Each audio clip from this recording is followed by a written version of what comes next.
Assalamualaikum dan salam Malaysia Madani. Misi membawa bekalan perubatan ke utara Gaza oleh Pertubuhan Kesihatan Sedunia WHO pada Ahad terpaksa dibatalkan dan ia selepas badan itu gagal terima jaminan keselamatan. Menurut WHO, ini kali keempat pihaknya terpaksa berbuat demikian sejak 26 Disember lalu walaupun bekalan perubatan sangat diperlukan di Hospital Al-Auda dan farmasi sekitar. Kali terakhir bantuan perubatan sampai ke utara Gaza ialah 13 hari lalu.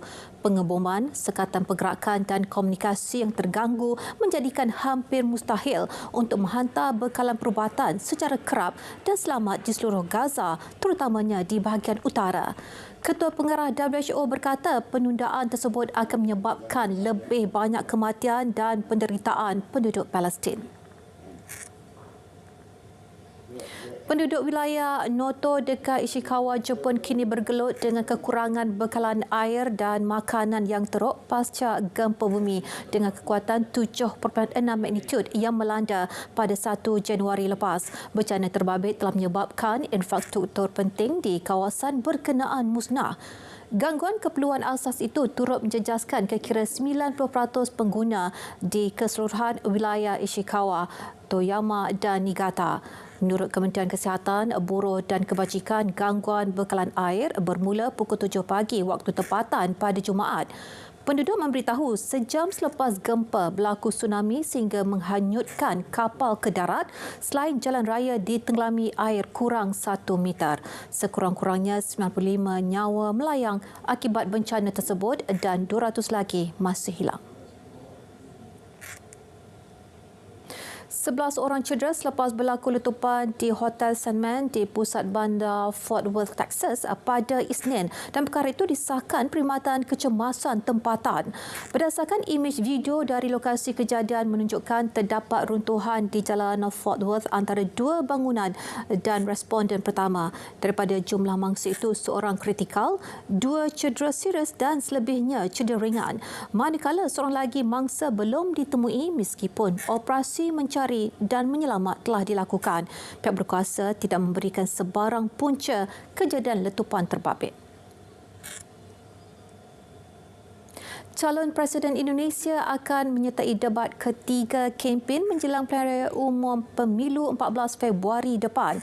Dalam debat yang diadakan, ketiga-tiga calon presiden itu mengutarakan pandangan mereka mengenai pelbagai isu semasa membabitkan pertahanan, geopolitik dan diplomasi.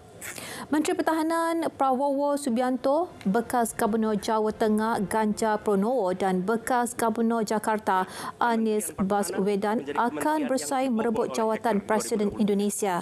Pada sesi debat itu, Prabowo menegaskan akan berusaha mengekalkan hubungan positif dengan semua kuasa global.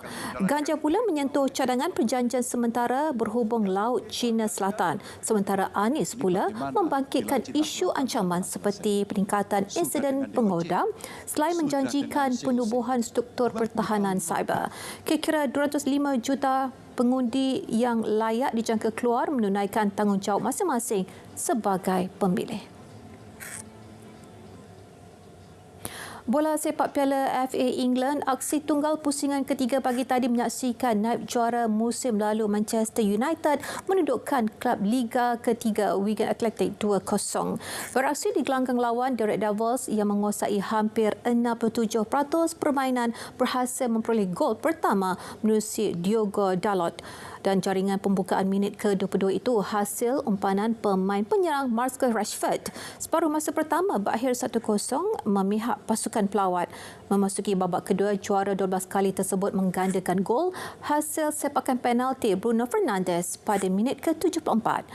Kedudukan 2-0 itu kekal sehingga perlawanan berakhir.